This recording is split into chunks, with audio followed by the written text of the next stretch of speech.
A thing on the internet exists. It is called the far planes. It was made by a content creator named Quiietjay, and I think some of his friends as well. And I am speed modeling one of the creepy creatures from these said far planes. Um, you may notice I elongated the picture a little bit. This is because I wanted to, just before I actually make the thing, do one that's proportional to what I guess the measurements say. But it ends up looking crap, so I restart. So don't even worry. I want to keep the topology as simple as possible because I know UV editing later is going to suck fantastically. Here I add in his eyeball. Um, yeah. And then I think we get into UV editing right here. You can see I'm still pulling some vertices left and right. Maybe I made this too fast. That's okay. Yeah, just editing the topology a little more to make it more, cohesive, I guess. Here I make the Golbo UV fit onto the picture. This picture was taken directly from Quiietjay's video on Golbo Care.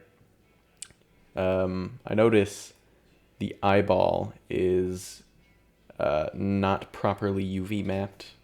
That's like a 3D modeling thing. It can't be avoided. So I try to change it. I realize, oh, that's not gonna work.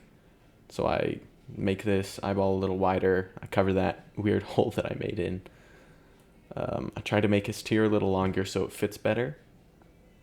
That ends up not working too well, but whatever. I put the eye in place. I match the tear up with the eyeball. And now I'm onto shading. I want to give this guy like a realistic skin texture just because I'm a menace and horrible.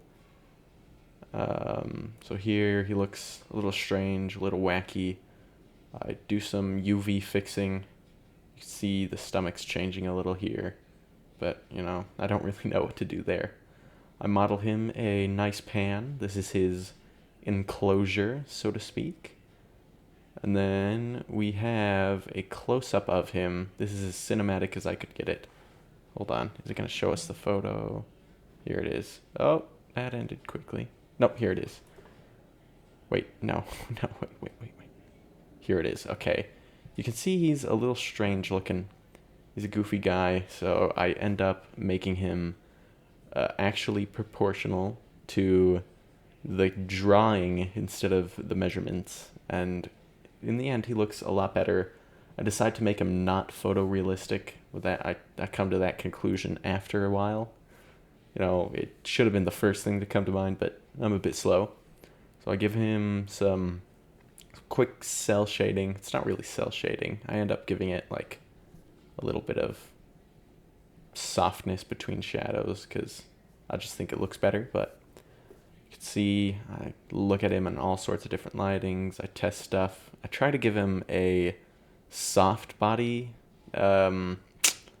physics property here just to make him droop, but that doesn't work. So I give him a armature. This ends up working pretty well. I have to rename all the bones here so I don't get confused, but I don't know why I'm taking so long to name it, but that's the way armatures go. Now you can see I model him a little, get him drooping off at various angles. I know this is bad for Golbos. I'm sorry. I apologize greatly for my horrendous actions. We look around him a little bit here. I've slowed it down so it's not incredibly blazing speed, and then I speed it back up. As you can see, the eyeball is not attached to the Golbo any longer. So what I do is I give the eye its very own bone. So now the eyeball will be parented just to that bone, and if it ever does float up and off of the armature, like right, should be here in a minute. Right here. So if it ever does that, you can just grab the eyeball and place it back. Or hide it. Or place it back. There we go. I got there eventually. Yeah, pretty epic. Now I go back. I think I give him one more flop. Nope. It's time to check out his cool lightings. Here's where I gussy up his shadows, I guess. Give his eyeball that same gussying up. And he looks far, far better than the disgusting behemoth monstrosity we had earlier. I hope you enjoyed. I know I did. And I will catch you guys in the next video. Have a wonderful time.